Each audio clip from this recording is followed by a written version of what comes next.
Muy bien, muy buenas tardes, bienvenidos, bienvenidas a una edición más de nuestro programa Diálogo Constitucional que editamos conjuntamente el, el estudio Eguiguren y Grandes y el EP Pasión por el Derecho. Esta vez vamos a dialogar con el profesor Francisco Eguiguren siempre. Él está todavía en Madrid en estos días. Queremos hacerle un diálogo, exactamente un diálogo sobre, a ver si el tiempo nos alcanza, nos gustaría abordar por lo menos dos temas en este programa. El primero tiene que ver con la decisión publicada en la página web del Tribunal Constitucional con 4 fundamentos de votos. No se puede decir exactamente que es una sentencia, pero es una resolución de la mayoría del Tribunal Constitucional que finaliza el trámite de una demanda competencial interpuesta en su momento por el Congreso de la República contra el Poder Judicial en torno al caso de la destitución de 2 integrantes de la Junta Nacional de Justicia. Como recordarán, como preámbulo, pues en esa decisión el Congreso de la República acusó ante el Pleno los destituyó de sus puestos de miembros del Consejo de la Junta Nacional de Justicia a 2 integrantes, a los doctores Aldo Vázquez e Inés Tello. Ellos recurrieron al Poder Judicial, lograron primero una medida cautelar y luego una decisión de fondo. Está todavía ese amparo en trámite ante la Corte Suprema en apelación, pero sin embargo en paralelo el Congreso de la República interpuso una demanda competencial asumiendo, o esto es lo que argumentó en su momento, que con estas decisiones el Poder Judicial, que todavía no había cerrado el trámite de este proceso de amparo, era prácticamente instancias que se habían pronunciado, estaría menoscabando las atribuciones que serían exclusivas y excluyentes del Congreso de la República. El trámite de esta causa ha estado, inmersa en un debate político, académico también, desde luego, y finalmente el Tribunal Constitucional, en mayoría, ha decidido el caso y hay una resolución. Y luego de publicada la resolución, la publicación se dio a conocer el día lunes, en la tarde, publicó el tribunal. Han venido una serie de reacciones, algunas políticas, otras académicas, y los propios miembros del tribunal, los integrantes del grupo que ha perdido en la votación, han venido sosteniendo que sería o se trataría de una decisión que sería nula, ¿no? Así que esta sería la primera cuestión a discutir, mi estimado Pancho, si estás atento a lo que voy diciendo. ¿Cuál es el marco normativo de la decisión del Tribunal Constitucional? Tal vez para ponerlo en contexto, yo empezaría leyendo el artículo 5 de la Ley Orgánica del Tribunal Constitucional. Este artículo 5 de la Ley Orgánica del Tribunal Constitucional establece con bastante precisión el quórum, ¿no?, que es de 5 miembros. También está regulado esto en el Código, pero más propiamente tiene más sentido que esté aquí en la Ley Orgánica. Y también establece, dice que en ningún caso el Tribunal Constitucional deja de resolver. Los magistrados son irrecusables. Hay 2 supuestos en los que pueden excusarse por tener un interés directo o indirecto o por razones de decoro. Pero luego establece con bastante precisión, dice, los magistrados no pueden dejar de votar en las causas que ya han sido discutidas en el Pleno, ¿no? Se entiende en esos términos. Así que estamos ante una decisión que ha generado un debate y vamos a conversar con el profesor Eguiguren sobre su parecer sobre esto. Empezamos con este punto, estimado Pancho, y vamos avanzando, y ya digo, si en la segunda parte nos alcanza el tiempo también para dedicarle algunos comentarios a la decisión del Consejo de Estado, este espacio de coordinación de los líderes de las instituciones que se reúnen cada cierto tiempo. Ayer también ha habido un pronunciamiento al respecto. Entonces vamos primero con este punto y abordamos luego enseguida el tema del Consejo de Estado.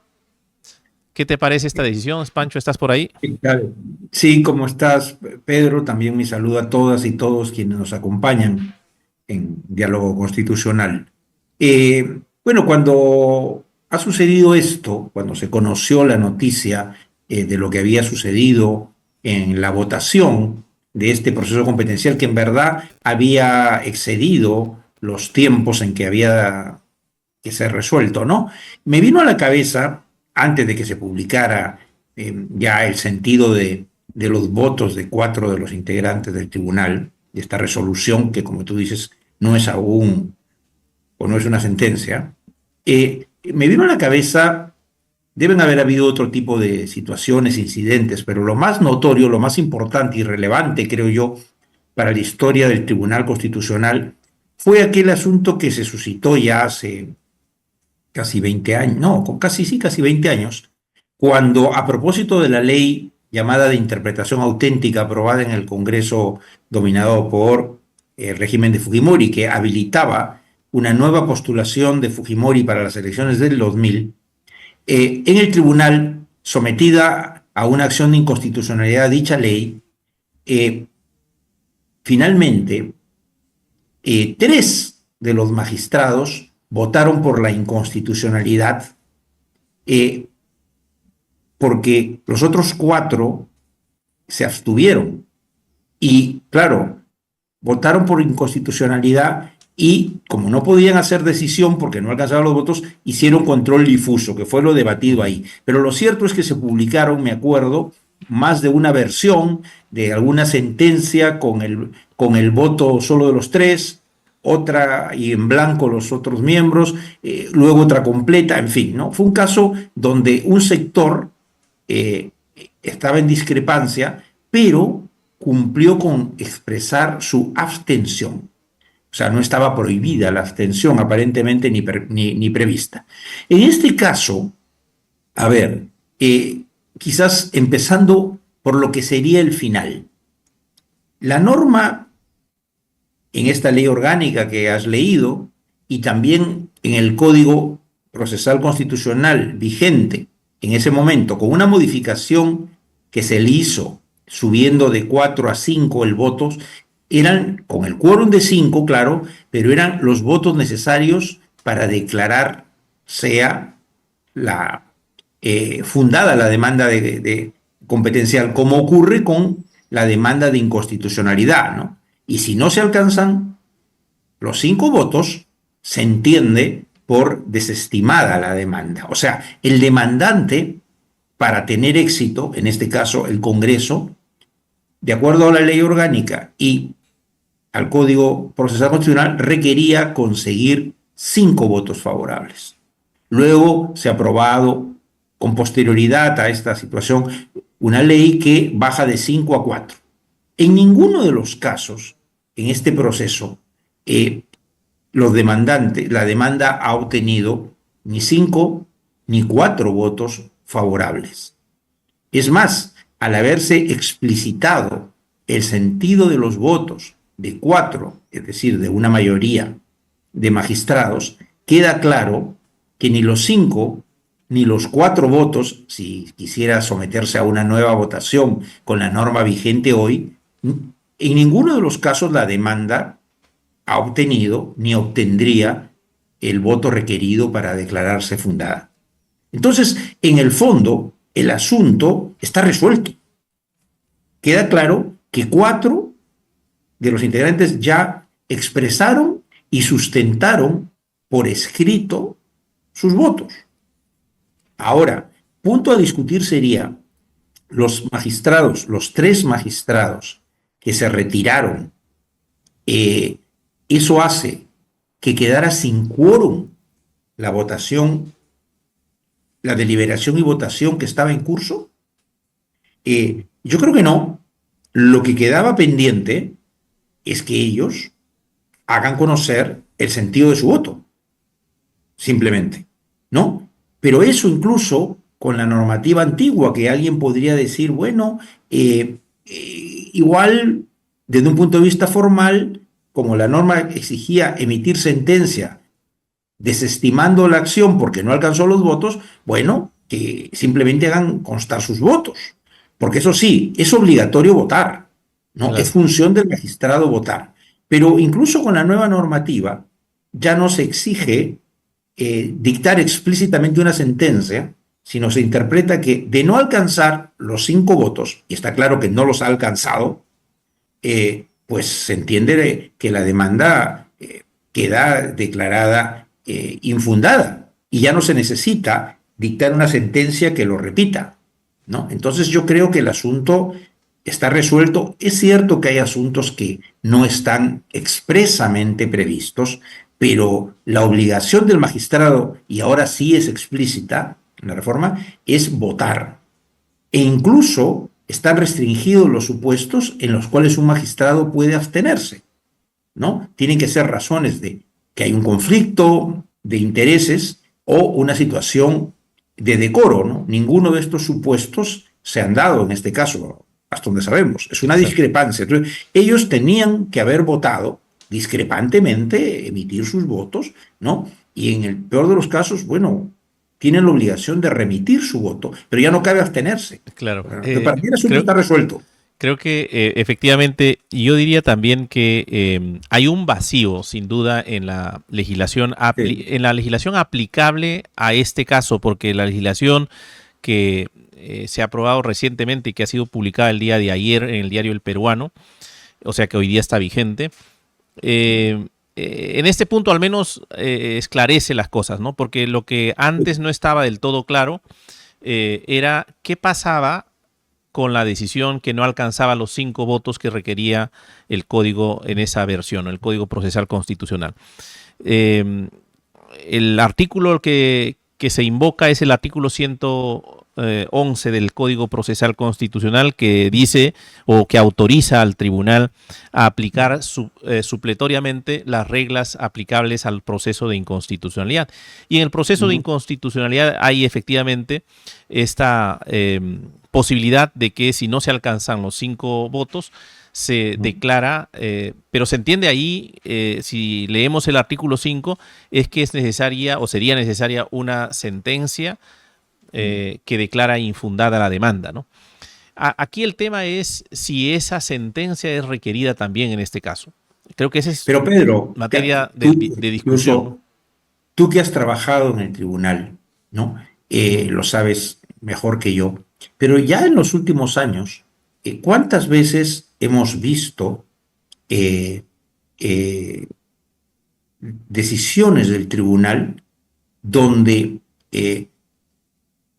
una razón de relatoría, digamos. ¿Ah? Una razón de relatoría a veces decía, ¿no? tema, ¿no? Que se realizó la sesión con la presencia de tales magistrados en el proceso tal, y decían, no habiéndose alcanzado el número de votos exigidos, ¿no? Y se publicaban los votos. Sí. Los coincidentes, los discrepantes, pero se publicaban los votos. Exacto. Y a lo mejor lo ideal hubiera sido... No es algo nuevo. Exactamente, sí. No es lo deseable, sin duda, ¿no? No es lo deseable. Lo ideal, un colegiado, es que logren pues ponerse de acuerdo, además, en un contexto en el que hay tanta discusión y debate, ¿no? Ahora, también es verdad. No, pero Pedro, ni siquiera... A ver, porque ponerse de acuerdo, como tú dices, podría sugerir, y sé que no lo estás señalando en ese sentido, que lleguen a consensuar una decisión, que claro, siempre es deseable, ¿no?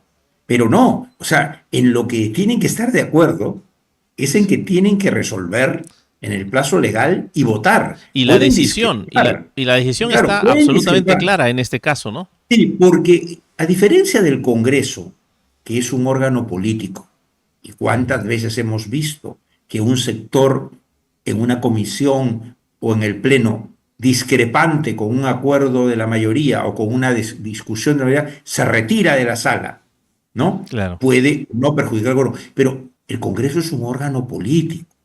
El Tribunal Constitucional es un órgano jurisdiccional y existe el deber de los magistrados de cumplir su función y votar. Más aún cuando el Tribunal Constitucional no tiene suplentes. Y si se exige una mayoría calificada de 5 o de 4, claro, si dos no están,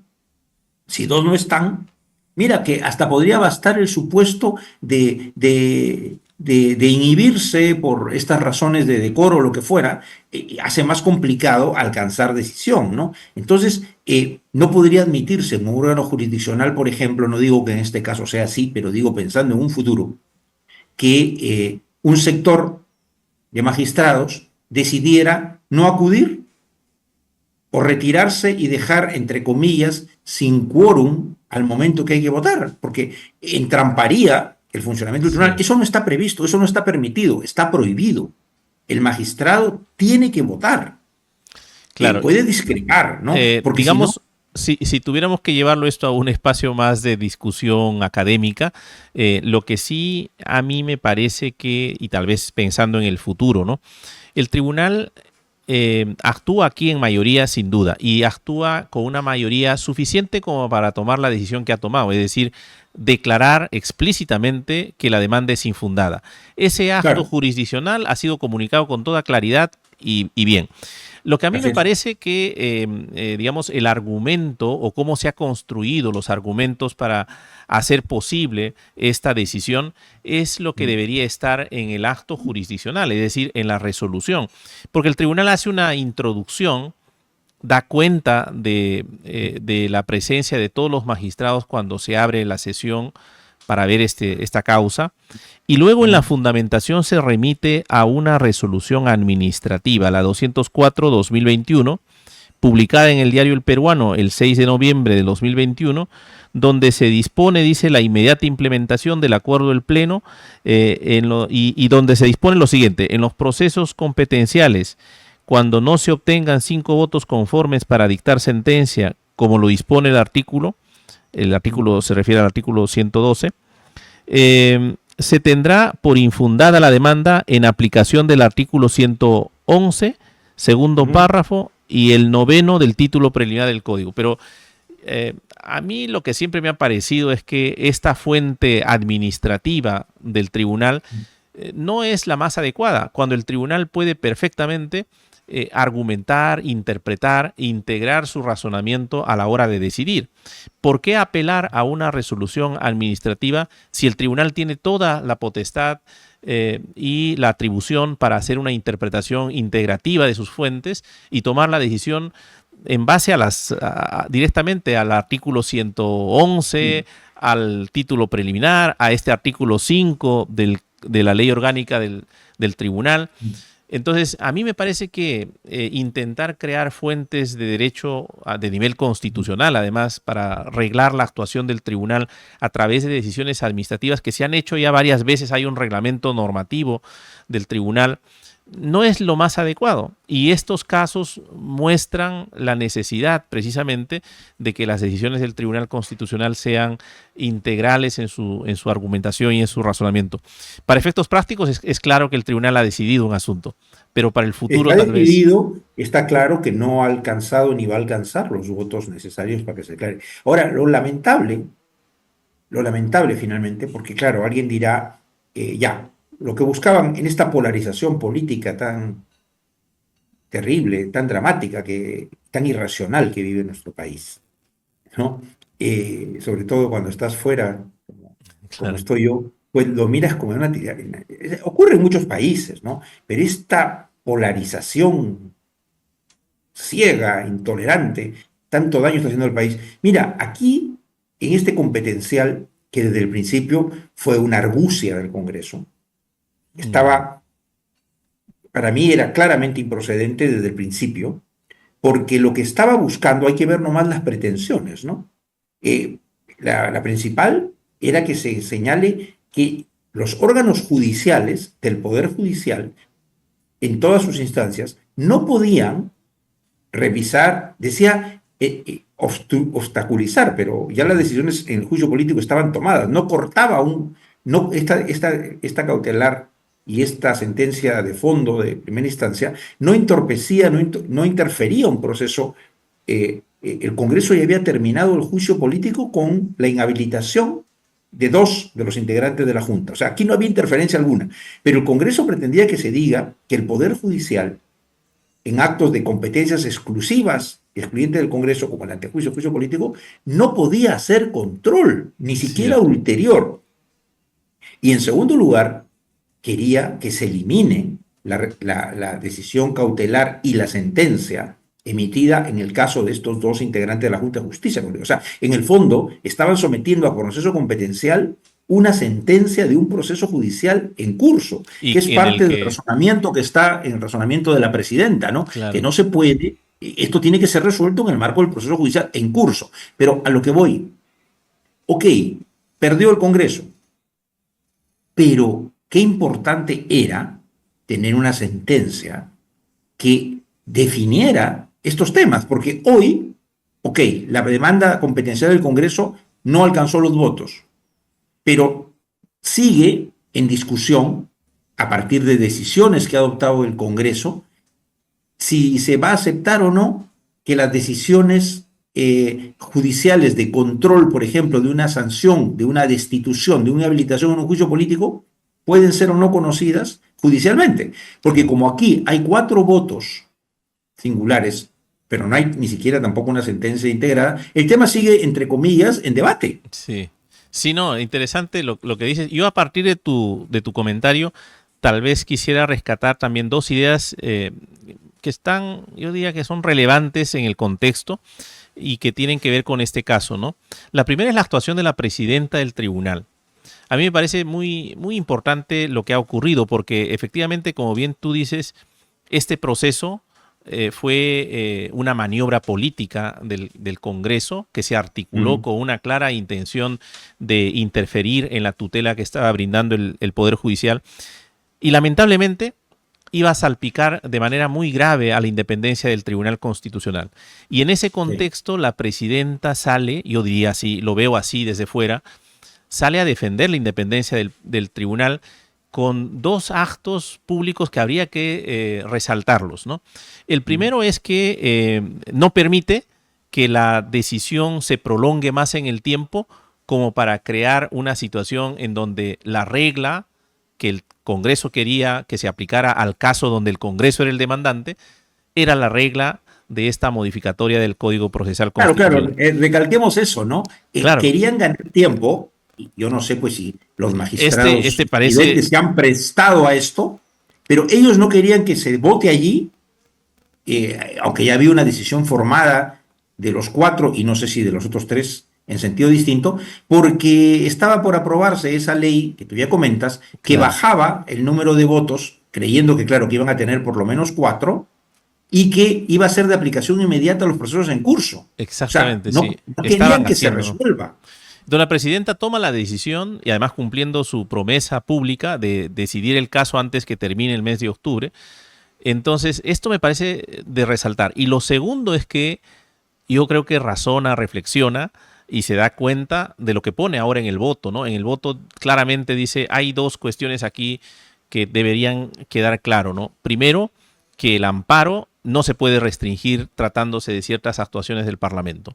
Y segundo, que me parece especialmente importante también, es que este caso en particular podría ser objeto de un pronunciamiento y puede ser objeto de un pronunciamiento del propio tribunal en su momento.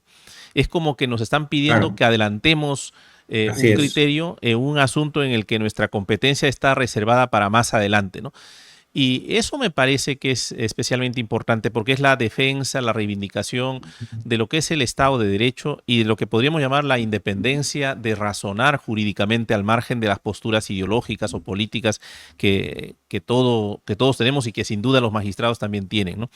Entonces, Sí, y por eso yo creo que hay que resaltar y coincido contigo. A ver, hay momentos en la vida o en el ejercicio de la función pública que la vida o las circunstancias te imponen retos cruciales, ¿no? Un sí, antes y un después, ¿no?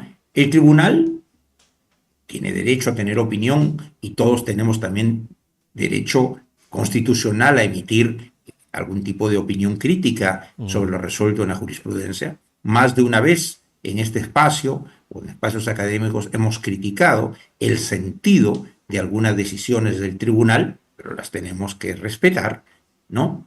Pero en este caso concreto, la presidenta del tribunal, sí, a quien conozco hace pues muchísimos y demasiados años, porque hemos sido compañeros de estudios en la carrera, en la Universidad Católica durante toda la carrera, y ya desde entonces sabemos ambos perfectamente que pensamos ideológicamente en muchos temas de manera distinta, ¿no? Sin embargo, como tú dices, esto no es un tema de ideologías o de coincidencias o discrepancias. Mm, Aquí estaba en juego la independencia, la dignidad del órgano, ¿no? Y la presidenta del tribunal es una persona, me consta, reconocidamente digna, decente, ¿no? Y que entendió, junto con otros de sus colegas, que aquí el tribunal se estaba jugando, en un sí, momento muy difícil para el país, una credibilidad de independencia, ¿no? Es decir, debía seguir sus propios tiempos, correspondía decidir, ya se sabía que por lo menos se habían armado 3 votos en sentidos distintos, pero lo que no podía hacer es que el tribunal, el costo para el tribunal y para la independencia del órgano de control de la constitucionalidad, de que se hubiera sometido a los designios políticos de una mayoría del Congreso, iba a ser fatal.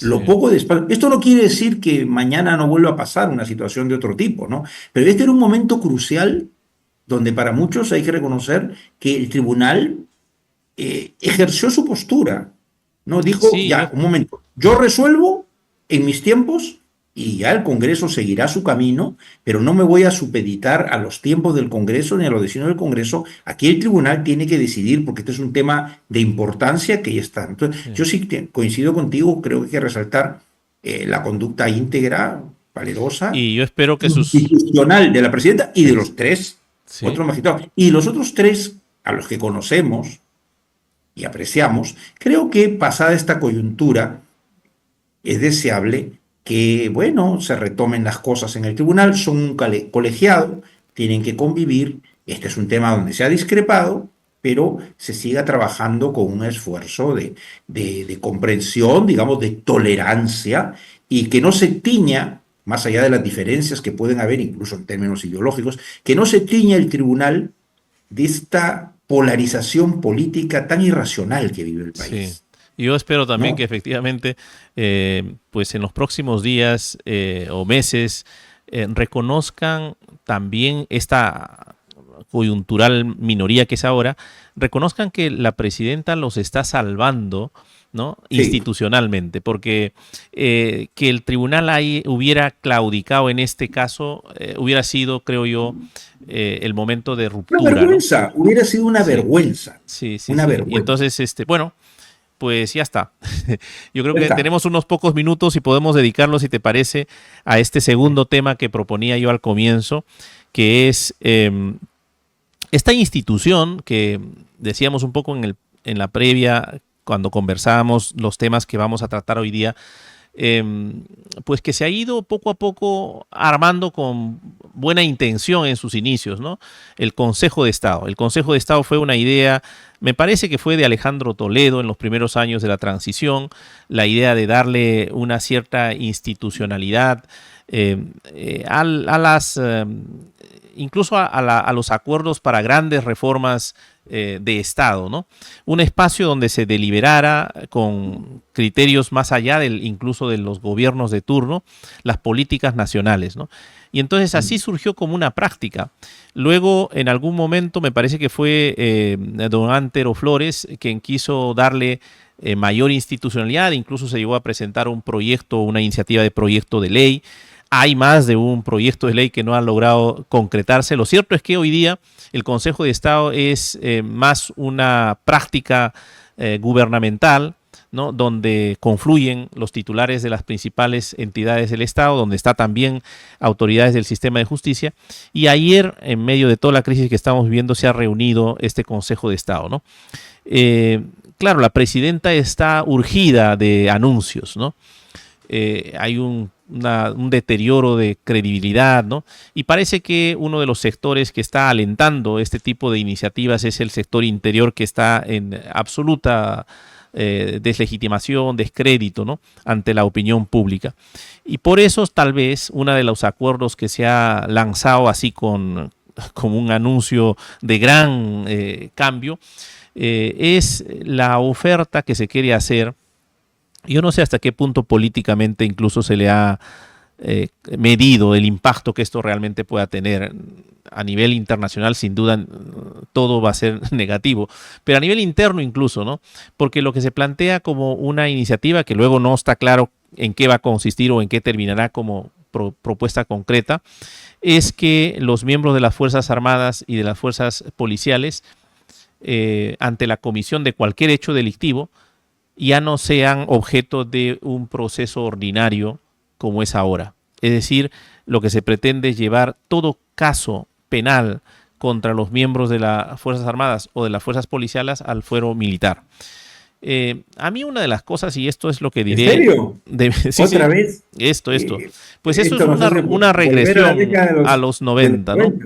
90. O sea que si un policía o un militar eh, mata o golpea a su esposa o a su pareja o a su conviviente, es un tema que va al foro militar, que quiere que vaya al foro militar. O si volviéramos de nuevo al tiempo de militares formando pelotones de desaparición forzada o fusilamientos extrajudiciales como ha habido en la década de los 90, lo que se pretende es en realidad, de nuevo, estos espacios de impunidad, porque al final de cuentas Los fueros son eso es. instituciones, los fueros personales son instituciones anacrónicas. Claro, y lo que a mí me ha sorprendido especialmente es que pues en este anuncio de estas dimensiones para los derechos, las garantías de los ciudadanos, y habiendo tenido tan cerca la historia en estos temas, pues sea acompañado por titulares de instituciones como el Ministerio Público o como el Poder Judicial. Así que si si tienes algún comentario sobre esto preliminar, porque claro, las propuestas concretas no las sabemos todavía, son anuncios y no sabemos si son reformas a la Constitución, que en este caso tendría que ser al parecer, ¿no? O son simples leyes, pero ¿qué opinión te tienes sobre esto tú, Pancho? Bueno, esto del Consejo de Estado, pues no está en la Constitución, ¿no?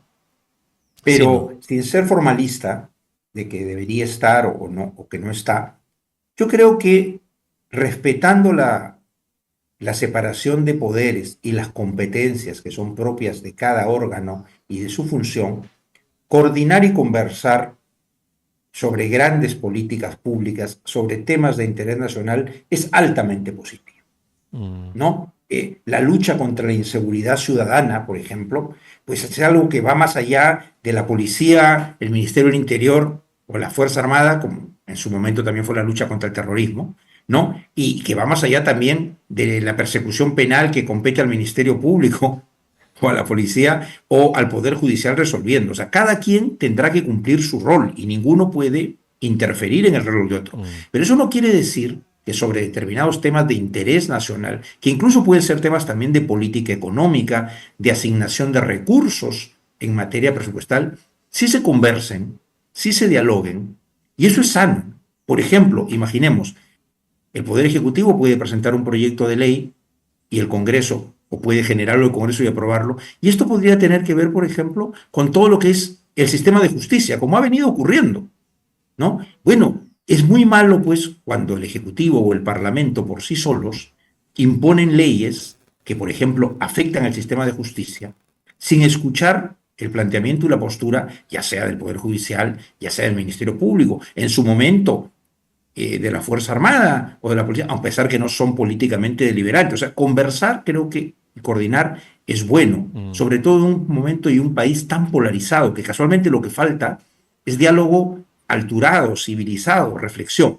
Entonces, yo creo que la idea, eso no es malo, pero eso sí, deberían haber ciertas reglas ahí también, ¿no? Por ejemplo, que no se promuevan en el Congreso o en el Ejecutivo medidas de tipo legislativo o político que incidan directamente sobre las competencias y funciones constitucionales de otro órgano sin un diálogo más concertado, no Exacto. como una imposición política de los órganos políticos, que es lo que hemos Efectivamente. venido viviendo en estos tiempos, ¿no?